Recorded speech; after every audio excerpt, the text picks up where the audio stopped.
First question, ఇటీవల Alfred తుఫాను ఏ దేశంలో సంభవించినది? ఆల్ఫ్రెడ్ తుఫాను ఏ దేశంలో సంభవించింది అంటే ఆస్ట్రేలియా. ఆస్ట్రేలియా దేశంలో ఆల్ఫ్రెడ్ తుఫాను సంభవించింది. నోట్ చేసుకోవాలి. ఏ ఏ దేశాల్లో ఏ తుఫానులు వస్తున్నాయి అనే దానిపైన కూడా బిట్లు పడుతూ ఉంటాయి. కాబట్టి ఆల్ఫ్రెడ్ తుఫాను ఇప్పుడు ఆస్ట్రేలియాలో సంభవించింది. గుర్తుంచుకోవాలి అందరూ కూడా. చూడండి, ప్రపంచవ్యాప్తంగా మనకి జాగ్రఫీలో మనం చదువుతాం. అదే స్టాండర్డ్ జీకేలో కూడా మనం తెలుసుకోవాల్సిన విషయాలు ఇవి.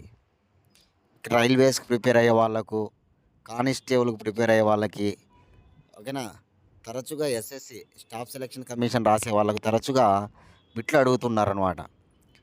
టోర్నాడోలు అంటే అమెరికాలో ఏర్పడే వాటిని టోర్నాడోలు అంటారనమాట. ఓకేనా. అదేవిధంగా చైనా సముద్రం, చైనా సముద్రంలో సంభవించే వాటిని ఏమంటారంటే కనుక టైఫూన్లు అంటారు. టైఫూన్లు.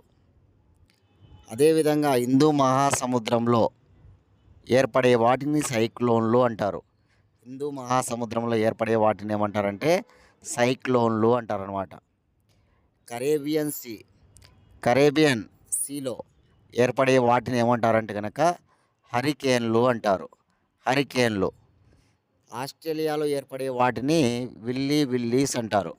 ఆస్ట్రేలియాలో విల్లీస్ అనమాట. చాలా ఇంపార్టెంట్. చెప్పినవి నోట్ చేసుకొని చదువుకోవాలి. ఓకేనా. ఖచ్చితంగా బిట్లు పడుతున్నాయి అన్నమాట దీనిపైన. కాబట్టి నోట్ చేసుకోవాలి. ఇప్పుడు ఏ దేశంలో ఈ ఆల్ఫ్రెడ్ అంటే కనుక Alfred Australia. Second question, honorary order of freedom of Barbados అనే అవార్డును అందుకున్నది ఎవరు? చూడండి, బార్బడోస్ దేశపు అత్యున్నత పురస్కారం అన్నమాట. Honorary order of freedom award ఏ దేశానికి సంబంధించిన అత్యున్నత పురస్కారం? బార్బడోస్ దేశానికి చెందిన అత్యున్నత పురస్కారం అన్నమాట. నరేంద్ర మోడీకి ఇవ్వడం జరిగింది. నరేంద్ర మోడీ కరోనా సమయంలో ఆ దేశానికి సహాయంగా నిలిచాడనమాట. బార్బడోస్ దేశానికి సహాయంగా నిలవడం వల్ల ఇప్పుడు ఈ ఏడాది నరేంద్ర మోడీకి బార్బడోస్ దేశపు అత్యున్నత పురస్కారం అయినటువంటి honorary order of freedom of Barbados పురస్కారాన్ని అందజేశారు. ఇదన్నమాట. నోట్ చేసుకోవాలి. చాలా దేశాల పురస్కారాలు నరేంద్ర మోడీకి ఇవ్వడం జరిగింది. అందులో ఒకటి ఇది కూడా. బార్బడోస్ అనేటువంటిది కరేబియన్ సముద్రానికి తూర్పున అట్లాంటిక్ మహాసముద్రంలో ఉన్న ఒక ద్వీపం. బార్బడోస్ దేశం అనేటువంటిది కరేబియన్ సముద్రానికి తూర్పున అట్లాంటిక్ మహాసముద్రంలో ఉన్నటువంటి ఒక ద్వీపం అన్నమాట. బార్బడోస్ రాజధాని బ్రిడ్జ్ టౌన్. బార్బడోస్ దేశ కరెన్సీ డాలర్. బార్బడోస్ దేశ భాష ఇంగ్లీష్. బార్బడోసు ఉత్తర అమెరికా ఖండంలోని ఒక దేశం. బార్బడోస్ ఖండం ఉత్తర అమెరికా ఖండం. Barbados president Sandra Mason. Barbados ప్రధానమంత్రి మోట్లీ, MOTTLEY, మోట్లీ. ఇదన్నమాట బార్బడోస్కి సంబంధించిన విషయాలు. థర్డ్ క్వశ్చన్, ప్రతి 10 నిమిషాలకు ఒక మహిళ బలి అవుతుందని తెలిపిన సంస్థ ఏది? ఐక్యరాజ్య సమితి ఒక నివేదిక ఇచ్చిందనమాట. UNO, యునైటెడ్ నేషన్ ఆర్గనైజేషన్ నివేదికలో ప్రతి 10 నిమిషాలకు ఒక మహిళ బలవుతుందంట ప్రపంచవ్యాప్తంగా. ప్రతి 10 నిమిషాలకు ఒక మహిళ బలి అవుతుందని చెప్పేసి ఐక్యరాజ్య సమితి తమ నివేదికలో వెల్లడించిందనమాట. బ్లీచింగ్ డిక్లరేషన్ 30 ఏళ్ళు అయిందనమాట. బ్లీచింగ్ డిక్లరేషన్ అయినప్పటికీ కూడా మహిళల హక్కులు, అదేవిధంగా చాలా ముఖ్యంగా లింగ సమానత్వం ఇంకా సాధించలేకపోతున్నామని చెప్పి ఐక్యరాజ్య సమితి తమ నివేదికలో వెల్లడించింది. 1995లో జరిగిందనమాట, చైనాలోని బీజింగ్లో. 4వ ప్రపంచ మహిళా సదస్సు జరిగి ఉంటుంది. 4వ ప్రపంచ మహిళా సదస్సు 1995లో జరిగినప్పుడు, చైనాలోని బీజింగ్‌లో జరిగినప్పుడు అక్కడ ఈ మహిళల హక్కులకు సంబంధించి లింగ సమానత్వం గురించినటువంటి డిక్లరేషన్ జరిగిందనమాట. బ్లీచింగ్ డిక్లరేషన్ అంటారు. 1995లో జరిగింది. ఇప్పటికి 30 ఏళ్ళు గడుస్తున్నా కూడా ఓకేనా, ఇంగా ఈ మహిళల హక్కుల ఉల్లంఘనలు జరుగుతూనే ఉన్నాయన్నమాట. ఓకేనా, ఇదే ఐక్యరాజ్యసమితి ఏం చెబుతుందంటే కనుక ప్రపంచవ్యాప్తంగా ఉన్నటువంటి దేశాల్లో ఇంకా 1/4 వంతున ఓకేనా మనకు మహిళల హక్కుల ఉల్లంఘన గురవుతున్నాయని చెప్పిందనమాట. 1/4 వంతున. కాబట్టి ఈ విషయాలన్నీ కూడా ఐక్యరాజ్యసమితి వెల్లడించిందనమాట. ఎందుకంటే అంతర్జాతీయ మహిళా దినోత్సవం కాబట్టి ఇప్పుడు మార్చి 8 ఆ సందర్భంగా యుఎన్ఓ తమ నివేదికలో వెల్లడించిన అంశాలన్నమాట. యుఎన్ఓ యునైటెడ్ నేషన్ ఆర్గనైజేషన్ ప్రపంచంలో అన్నిటికంటే అతిపెద్ద అంతర్జాతీయ సంస్థ యుఎన్ఓ. యుఎన్ఓ ఏర్పడిన సంవత్సరం 1945 అక్టోబర్ 24. యుఎన్ఓ కార్యాలయం న్యూయార్క్, అమెరికా. యుఎన్ఓలో సభ్య దేశాలు 193. 193వ సభ్యదేశం దక్షిణ సుడాన్. యుఎన్ఓలో అధికార భాషలు 6: Chinese, English, Spanish, Russian, French, Arabic. Chinese, English, Spanish, Russian, French, Arabic అనమాట. అరబిక్ 1973లో చేరింది. యుఎన్ఓలోని అంగాలు 6 అంగాలు ఉంటాయి, అది కూడా గుర్తుంచుకోవాలి. యుఎన్ఓ ప్రస్తుత సెక్రటరీ జనరల్ ఎవరు? కామెంట్ బాక్స్లో మీ సమాధానాన్ని తెలియజేయండి.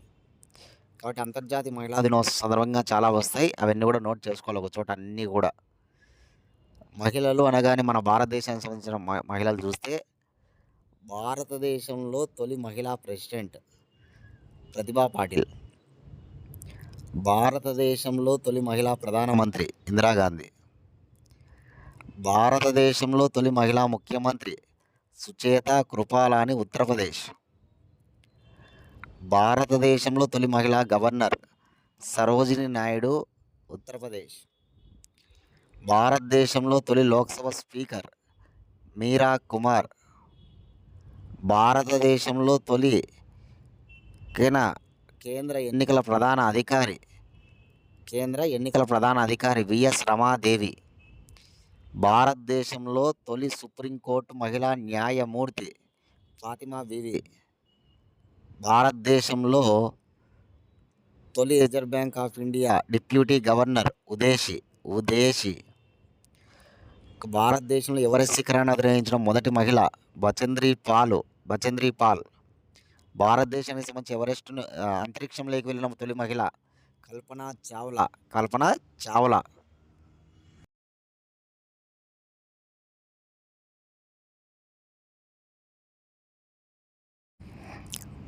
Question number 4. తాజ్ ట్రోపోజియం జోన్ పరిధిలో చెట్లను సర్వే చేయమని ఆదేశించిన కోర్టు ఏది? తాజ్ ట్రోపోజియం జోన్ అన్నమాట. తాజ్ మహల్ చుట్టుపక్కల చెట్లను సర్వే చేయమని సుప్రీంకోర్టు తీర్పిచ్చిందనమాట. అంటే సుప్రీంకోర్టు ఆదేశించిందనమాట. ఎవరిని ఆదేశించింది సుప్రీంకోర్టు అంటే forest survey of India, FSI అంటాం. ఫారెస్ట్ సర్వే ఆఫ్ ఇండియా ఎక్కడ ఉంది? ఉత్తరాఖండ్లోని డెహ్రాడూన్లో ఉంటుంది ఫారెస్ట్ సర్వే ఆఫ్ ఇండియా. ఈ ఫారెస్ట్ సర్వే ఆఫ్ ఇండియాను ఆదేశించిందనమాట తాజ్ జోన్లో చెట్లను సర్వే చేయమని చెప్పి. ఎందుకంటే కారణం ఉంది. చూడండి, మన భారతదేశంలో అత్యంత అద్భుతమైనటువంటి కట్టడాలు ప్రపంచ 7 వింతల్లో ఒకటి ఏదంటే తాజ్మహల్. తాజ్మహల్ అంటేనే అది అందానికి గుర్తు, ప్రేమకు గుర్తు. అటువంటి తాజ్మహల్ ఇటీవల తన అందాన్ని కోల్పోతూ ఉంది, కాస్త ఎల్లో కలర్కు మారుతూ ఉంది. కారణం ఏంటంటే ఆమ్ల వర్షాలు, కాలుష్యం, సల్ఫర్ డైఆక్సైడ్. తాజ్మహల్ తన అందాన్ని కోల్పోవడానికి కారణమైన కాలుష్యం ఏది అంటే కనుక సల్ఫర్ డైఆక్సైడ్ అన్నమాట. కాబట్టి గుర్తుంచుకోవాలి, ఈ చెట్లు తక్కువగా ఉండడం వల్ల జరుగుతుంది అక్కడ. కాబట్టి అక్కడ తాజ్మహల్ చుట్టుపక్కల ఉన్నటువంటి చెట్లను సర్వే చేయండి. అక్కడ చెట్లను నాటండి అని చెప్పేసి ఫారెస్ట్ సర్వే ఆఫ్ ఇండియాకు సూచన చేసింది, ఆదేశించింది. ఎవరంటే కనుక సుప్రీంకోర్టు. గుర్తుపెట్టుకోవాలి. తాజ్మహల్ షాజహాన్, మొఘల్ చక్రవర్తి షాజహాన్ కట్టిన అత్యంత అద్భుతమైన కట్టడం తాజ్మహల్. తన భార్య ముంతాజ్ బేగం జ్ఞాపకార్థం 1631 నుంచి 1653 వరకు కట్టిస్తాడు దాన్ని. 22 సంవత్సరాలు పట్టింది. 22,000 మంది పనిచేశారు. 3 కోట్ల రూపాయలు ఖర్చు అయింది. ఉస్తాద్ మహమ్మద్ ఇస్సా ఆర్కిటెక్చర్, ఉస్తాద్ మహమ్మద్ లహరి సహాయకుడిగా పనిచేశాడు. ఆగ్రాలో ఉంది తాజ్మహల్. యమునా నది ఒడ్డున ఉంది. ఉత్తరప్రదేశ్ రాష్ట్రంలో ఉంది. తాజ్మహల్ 1983లో యునెస్కో హెరిటేజ్ సైట్లలో చేరింది. తాజ్మహల్ యునెస్కో హెరిటేజ్ సైట్లో చేరిందనమాట. హుమయూన్ సమాధిని పోలి కట్టబడిందనమాట తాజ్మహల్. పాలరాయితో తయారు చేయబడింది తాజ్మహల్. ప్రపంచ 7 వింతల్లో ఒకటి తాజ్మహల్. కాబట్టి తాజ్మహల్ చాలా ఇంపార్టెంట్, గుర్తుపెట్టుకోవాలి. ఇప్పుడు సుప్రీంకోర్టు ఆదేశించింది ఎవరిని అంటే కనుక ఫారెస్ట్ సర్వే ఆఫ్ ఇండియాను. 2023, 2024లో ఎక్కువగా మనకి పర్యాటకులు, స్వదేశీ పర్యాటకులు దేన్ని సందర్శించారు అంటే కనుక ఇదే తాజ్మహల్ అనమాట. 2023, 2024కు గాను ఎక్కువ మంది పర్యాటకులు, స్వదేశీ పర్యాటకులు దేన్ని సందర్శించారంటే తాజ్మహల్ను. అదే మన తెలుగు రాష్ట్రాల్లో ఉన్నటువంటి గోల్కొండ 6వ స్థానంలో ఉంది. చార్మినార్ 9వ స్థానంలో ఉంది. గోల్కొండ, చార్మినార్ రెండు కూడా హైదరాబాద్లో ఉంటాయి కదా. గోల్కొండ 6వ స్థానంలో ఉంది స్వదేశీ పర్యాటకులు పర్యటించిన దానిలో. 9వ స్థానంలో చార్మినార్ ఉంది, హైదరాబాద్లో ఉన్న చార్మినార్. కాబట్టి గుర్తుంచుకోవాలి, చాలా చాలా ఇంపార్టెంట్. Question number 5. త్రైపాక్షిక ఒప్పందంలో భాగంగా సెమీ కండక్టర్ చిప్ డిస్ప్లే యూనిట్ను ఎక్కడ ఏర్పాటు చేస్తున్నారు? త్రైపాక్షిక ఒప్పందం అంటే 3 ఉంటాయని అర్థం చేసుకోవాలి. ఈ త్రైపాక్షిక ఒప్పందంలో భాగంగా semiconductor chip display unit అనమాట. Semiconductor chip display unit ఎక్కడ ఏర్పాటు అవుతూ ఉందంటే కనుక గుజరాత్లోని ధులేరాలో. గుజరాత్ అనగానే చాలా గొప్ప స్మార్ట్ సిటీ ఒకటి ఏర్పాటు అవుతుంది అక్కడ ధులేరాలో. ఈ స్మార్ట్ సిటీకి సంబంధించి అక్కడ మొత్తం అంతా కూడా సెమీ కండక్టర్ యూనిట్లు అక్కడ తయారు చేయబోతూ ఉన్నారనమాట. దేశంలోనే మొట్టమొదటి యూనిట్ ఇక్కడే సెమీ కండక్టర్ల యూనిట్ స్టార్ట్ కాబోతూ ఉందన్నమాట. దేశం మొత్తం మీదుగా 5 అంటే కనుక ఇక్కడే 4 ఏర్పాటు కాబోతున్నాయి గుజరాత్ రాష్ట్రంలో. ఆ విషయాన్ని గుజరాత్ ముఖ్యమంత్రి భూపేంద్ర పటేల్ కూడా ఈ మధ్యనే తెలిపాడు. అక్కడ గొప్పగా ఒక సెమీ కనెక్ట్ గుజరాత్ పేరుతో ఒక సమావేశం నిర్వహించారు ఇటీవల. సెమీ కనెక్ట్ గుజరాత్ పేరుతో ఒక సమావేశం నిర్వహించారనమాట. ఈ సమావేశంలో భాగంగా ఇప్పుడు త్రైపాక్షిక ఒప్పందం కుదిరి ధులేరాలో ఒక semi conductor display unit, chip display unit అనేటువంటిది ఏర్పాటు కాబోతూ ఉంది. ఎవరున్నారు ఈ త్రైపాక్షిక ఒప్పందంలో? ఒకరు టాటా. ఇక్కడ టాటా ఎలక్ట్రానిక్స్ వాళ్ళు మన దేశానికి చెందిన వాళ్ళు వీళ్ళు ఉన్నారు. అదే తైవాన్ దేశానికి చెందిన 2 కంపెనీలు ఉన్నాయి, సెమీ కండక్టర్లు కంపెనీలు అనమాట 2 కూడా. ఆ రెండింటి పేర్లు మీరు నోట్ చేసుకోవాలి. పిఎస్ఎంసి కంపెనీ ఒకటి తైవాన్ దేశానికి చెందినది. మరొకటి హిమాక్స్, HIMAX, హిమాక్స్ టెక్నాలజీస్ అనేటువంటి సంస్థ ఒకటి. 3 గుర్తుపెట్టుకోవాలి. టాటా ఎలక్ట్రానిక్స్ భారతదేశము, తైవాన్కు చెందిన 2 ఏంటంటే కనుక ఒకటి హిమాక్స్, HIMAX, హిమాక్స్ టెక్నాలజీస్ ఒకటి, పిఎస్ఎంసి కంపెనీ ఒకటి. ఓకేనా? త్రైపాక్షిక ఒప్పందంలో ఏ ఉన్నాయనేది చూసుకోవాలి, చాలా చాలా ఇంపార్టెంట్. Question number 6. భూగర్భంలో భారీ రిజర్వాయరు ఉన్నట్టు ఏ దేశ శాస్త్రవేత్తలు కనుగొన్నారు? చూడండి, భూగర్భంలో భారీ రిజర్వాయర్ ఉన్నట్టు అమెరికాలోని కొలరాడోకు చెందినటువంటి భౌతిక శాస్త్రవేత్త జాకబ్సన్ ఈ వివరాలు మనకు వెల్లడించాడు. అమెరికాలోని కొలరాడోకు చెందినటువంటి భౌతిక శాస్త్రవేత్త అయినటువంటి జాకబ్సన్ అనేటువంటి శాస్త్రవేత్త మనకి ఈ వివరాలు వెల్లడించాడు. అత్యంత భారీ రిజర్వాయర్ ఉందంట భూమి లోపల, భూమి పొరలలో. భూమి ఉపరితలం నుంచి 400 మైళ్ళ లోతులో, భూమి ఉపరితలం నుంచి 400 మైళ్ళ లోతులో ఈ రిజర్వాయర్ ఉన్నట్టుగా ఆయన చెబుతూ ఉన్నాడు. భూమి మీద ఉన్నటువంటి దానికంటే 3 రెట్లు నీరు అత్యధికంగా ఉన్నట్టుగా ఈ రిజర్వాయర్లో వెల్లడించాడనమాట. భూకంప తరంగాలపైన అధ్యయనం చేస్తూ ఉన్నప్పుడు ఈ విషయం తెలిసిందంట వారికి. 400 మైళ్ళ లోతులో రిజర్వాయర్ ఉన్నట్టు. భూమిపైన ఉన్నటువంటి దానికంటే 3 ఎక్కువ ఉంది నీరు. కాకపోతే ఇప్పుడు మనకు నీరు అనేటువంటిది ఘన రూపంలోనో, ద్రవ రూపంలోనో, వాయు రూపంలోనో ఉంటుంది. ఓకేనా, ఆవిరి రూపంలోనో. కానీ ఘన రూపంలో లేదు, ఇది ద్రవ రూపంలో లేదు, ఆవిరి రూపంలో లేదంట. ఒక స్పాంజ్ నీటిని ఎలాగైతే గ్రహించి ఉంటుందో, ఒక స్పాంజ్ ఉంటుంది కదా, ఆ స్పాంజ్ నీటిని ఎలా గ్రహించి ఉంటుందో ఆ రూపంలో ఉందన్నమాట. ఒక రింగ్ వుడైడ్ అనేటువంటి ఖనిజం ఈ నీటిని కలిగి ఉందన్నమాట. రింగ్ వుడైన్ అనేటువంటి ఒక ఖనిజం ఈ నీటిని గ్రహించి ఉంది. కాబట్టి రింగ్ వుడైన్ అనేటువంటి ఖనిజం ఈరోజు వార్తల్లో ఉంది. భూమి పొరలలో రిజర్వాయర్ ఉంది కదా, అది ఇక్కడ రింగ్ వుడైడ్ అనే ఖనిజం ఆ నీటిని అలా స్పాంజ్ ఎలాగైతే గ్రహించి ఉంటుందో ఆ రింగ్ వుడైన్ అనేటువంటి ఖనిజం అలా గ్రహించి ఉందన్నమాట నీటిని అక్కడ. కాబట్టి ఈరోజు వార్తల్లో ఉంది, చాలా ఇంపార్టెంట్, గుర్తుంచుకోండి.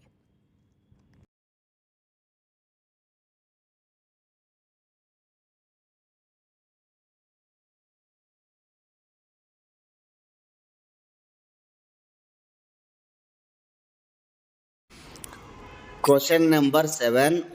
ఇక్రిషాట్కు నూతన డైరెక్టర్ జనరల్గా ఎవరు నియమితులయ్యారు? ఇక్రిషాట్కు నూతన డైరెక్టర్ జనరల్గా నియమితులైన వారు Himanshu Pathak. 4th option Himanshu Pathak answer. చూడండి, ఇతను ఇది వరకు ఐసిఏఆర్కు పనిచేశాడు. ICAR, Indian council of agricultural రీసెర్చ్కు పనిచేసిన అతను ఇప్పుడు ఇక్రిషాట్కు నూతన డైరెక్టర్ జనరల్ అయ్యాడనమాట. ఇక్రిషాట్ పూర్తి పేరు international crop research institute of semi arid tropics. మళ్ళీ చెప్తున్నా, international crop research institute of semi arid tropics. ఇక్రిషాట్ అంటే అంతర్జాతీయ మెట్ట పంటల పరిశోధనా కేంద్రం అన్నమాట. అంతర్జాతీయ మెట్ట పంటల పరిశోధనా కేంద్రం. ఇక్రిషాట్ ఏర్పడిన సంవత్సరం 1972. ఇక్రిషాట్ ప్రధాన కార్యాలయం హైదరాబాద్, తెలంగాణ. ఇక్రిషాట్కు నూతన ప్రస్తుత డైరెక్టర్ జనరల్ ఎవరంటే హిమాన్సు పాఠక్. నోట్ చేసుకోవాలి, న్యూ అపాయింట్మెంట్స్లో నోట్ చేసుకోండి. Question number 8. నారీ శక్తి సే వికాసిత్ భారత్ను ఢిల్లీలో ఎవరు ప్రారంభిస్తారు?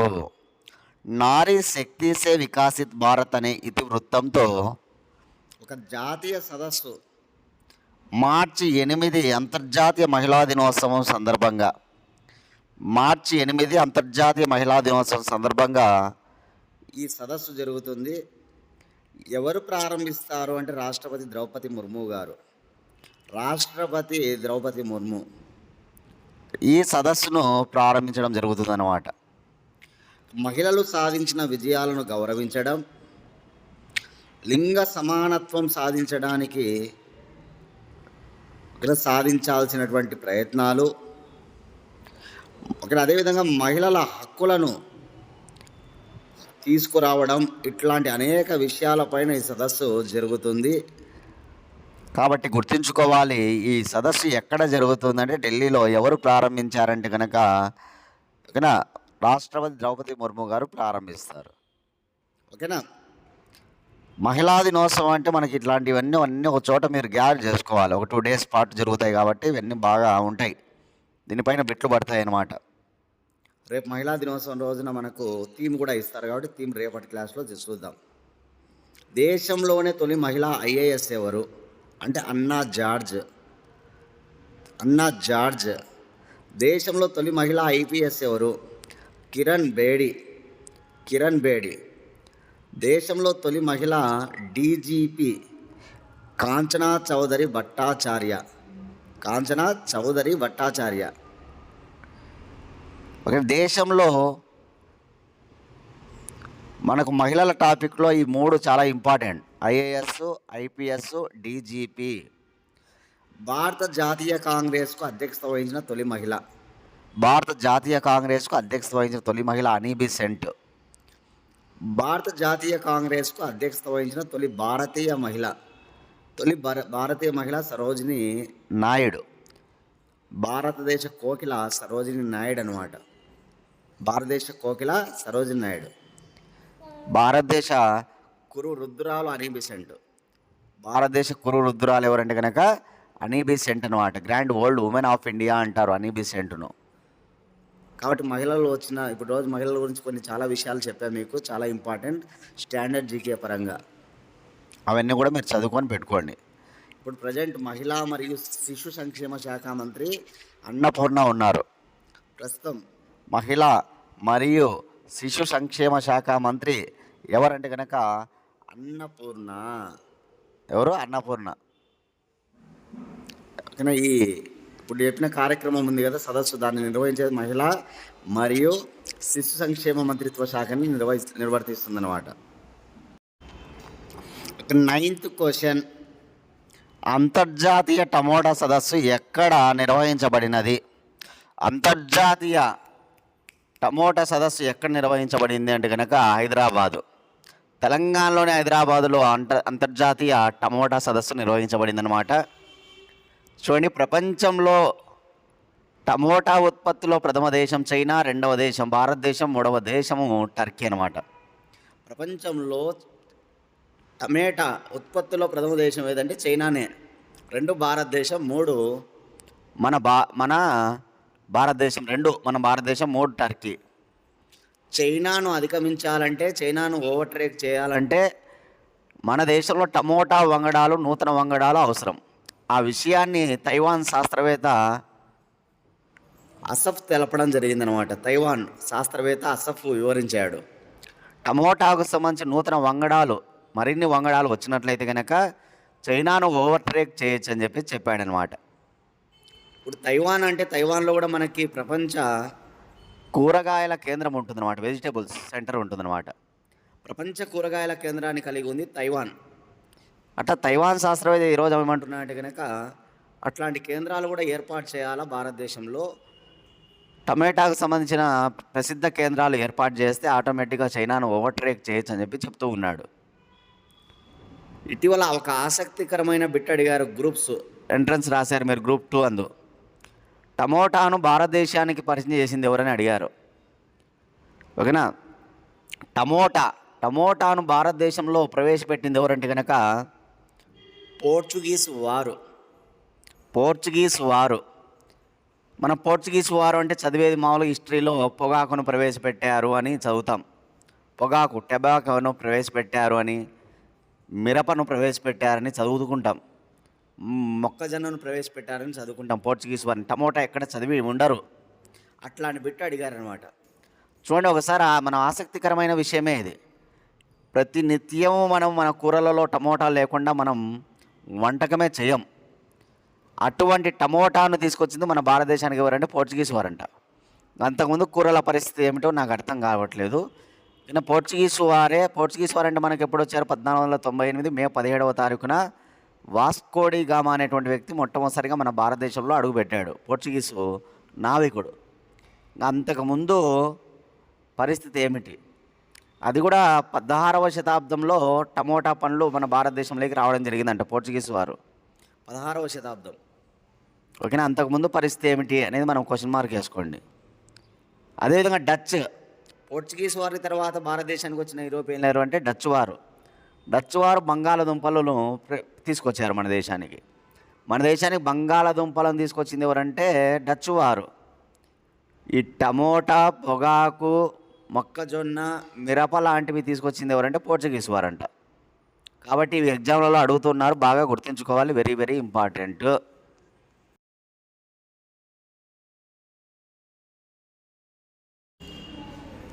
లాస్ట్ క్వశ్చన్, జిఎస్టి ఆదాయ విశ్లేషణపై వేసిన కమిటీలో చోటు సంపాదించిన తెలుగువారు ఎవరు? చూడండి, జిఎస్టి ఆదాయ వ్యయాలపైన జిఎస్టి కౌన్సిల్ ఒక మంత్రుల కమిటీని వేసిందనమాట, మంత్రుల బృందాన్ని వేసింది. ఇలా మంత్రుల బృందాన్ని వేయడం 2019లో స్టార్ట్ అయిందనమాట జిఎస్టికి సంబంధించి. ఈ మంత్రుల బృందానికి సంబంధించి 9 మంది ఉన్నారన్నమాట ఈసారి సభ్యులు. దీనికి నేతృత్వం వహించేది ఎవరంటే గోవా ముఖ్యమంత్రి ప్రమోద్ సావంత్ గారు నేతృత్వం వహిస్తున్నారు ఈ మంత్రుల బృందానికి. దేనిపైన? ఇది జిఎస్టి ఆదాయ వ్యయాలపైన వేసినటువంటి కమిటీకి నేతృత్వం వహించేది ఎవరంటే గోవా ముఖ్యమంత్రి ప్రమోద్ సావంత్. అందులో తెలుగువారు 2 చోటు సంపాదించారు. తెలంగాణ ఉప ముఖ్యమంత్రి బట్టి విక్రమార్క గారు, ఆంధ్రప్రదేశ్ ఆర్థిక మంత్రి పయ్యావుల కేశవ్ గారు కూడా చోటు సంపాదించారు. కాబట్టి గుర్తుంచుకోవాలి 9 మంది పేర్లు: పయ్యావుల కేశవ్ ఆంధ్రప్రదేశ్, బట్టి విక్రమార్క తెలంగాణ, గోవా ముఖ్యమంత్రి ప్రమోద్ సావంత్, ఓకేనా. అదేవిధంగా మహారాష్ట్ర నుంచి అజిత్ పవార్, గుజరాత్ నుంచి కనూభాయ్ దేశాయ్, పంజాబ్ నుంచి హర్పాల్ సింగ్, పంజాబ్ నుంచి ఎవరు? హర్పాల్ సింగ్, ఓకేనా. అదేవిధంగా పంజాబ్ నుంచి హర్పాల్ సింగ్. ఇక దంగం అనేటువంటి మంత్రి ఒకరు, మంత్రి దంగం. అదేవిధంగా ఓపీ చౌదరి, ఇటీవలనే ఛత్తీస్గఢ్లో చేతి వ్రాతతో రాశాడు కదా ఆర్థిక మంత్రి ఓపీ చౌదరి గారు. ఆ ఓపీ చౌదరి, ఛత్తీస్గఢ్ ఆర్థిక మంత్రి ఓపీ చౌదరి. బీహార్ నుంచి సామ్రాట్ చౌదరి. ఇలా 9 మంది మంత్రుల బృందాన్ని జిఎస్టి ఆదాయ విశ్లేషణల పైన వేశారనమాట. కాబట్టి ఆ 9 మంది పేర్లలో తెలుగువారు చాలా ఇంపార్టెంటు. నేతృత్వం వహించినటువంటి ప్రమోద్ సావంత్ వెరీ ఇంపార్టెంటు. అడిగితే 9 మందిని కూడా అడగచ్చు ఎకానమీ రిలేటెడ్గా, ఒక కొద్దిగా డెప్త్గా అడిగితే కనుక. కాబట్టి గుర్తుంచుకొని నోట్ చేసుకొని చదువుకోండి అందరినీ, చాలా చాలా ఇంపార్టెంట్. ఇవన్నమాట ఇవాళ కరెంట్ అఫైర్స్. మీరు డైలీ ఎగ్జామ్స్ రాసుకోవాలనుకుంటే, ఎందుకంటే ఆంధ్రప్రదేశ్ నుంచి తెలంగాణ నుంచి ఇయర్ క్యాలెండర్లు ఉన్నాయి కాబట్టి ఈ లాస్ట్ మంత్ వరకు కూడా, ఈ సంవత్సరం లాస్ట్ మంత్ వరకు కూడా ఎగ్జామ్స్ నోటిఫికేషన్స్ ఉన్నాయి. కాబట్టి మీరు ఎగ్జామ్స్ నీట్గా రాసుకుంటూ ఉంటే కనుక మీరు ఒక ట్రాక్లో ఉన్నట్టు అవుతారనమాట. కాబట్టి ఎగ్జామ్స్ ఇంట్రెస్ట్ ఉన్న వాళ్ళు కాల్ చేయండి. 8186006848 అనే నెంబర్కి కాల్ చేసి ఎగ్జామ్ వివరాలు కనుక్కొని డైలీ మీరు ఎగ్జామ్స్ రాసుకోండి. ఓకే, నెక్స్ట్ క్లాస్లో మళ్ళీ కలుసుకుందాం ఫ్రెండ్స్. అందరూ కూడా లైక్ చేయండి, ప్రతి ఒక్కరూ లైక్ చేయండి. క్లాస్ ఫాలో అయిన వాళ్ళందరూ కూడా మీ లైక్సే మాకు మరింత బూస్టప్ ఇస్తాయి. ఓకేనా, మీరు లైక్ చేస్తే మాకు అర్థమవుతుంది మీకు ఇంట్రెస్ట్ ఉంది, కాబట్టి మేము కూడా చేయాలని మాకు అనిపిస్తుంది అనమాట. కాబట్టి అందరూ కూడా లైక్ చేయండి. క్లాస్ ఫాలో అయిన వాళ్ళు లైక్ చేయండి. ఓకేనా, క్లాస్ ఫాలో కాని వాళ్ళని మనం ఎలా అడగలేము. మీరు అయ్యారు కదా, పూర్తి స్థాయిలో అయ్యారు. లాస్ట్ బిట్ ఇది నేను చెప్పినది. అయినారంటే మీరు లైక్ చేయాలి ఖచ్చితంగా. ఇంట్రెస్ట్ ఉంటేనే మీరు ఫాలో అయి ఉంటారు. కాబట్టి లైక్ చేయడం కూడా మర్చిపోవద్దండి దయచేసి.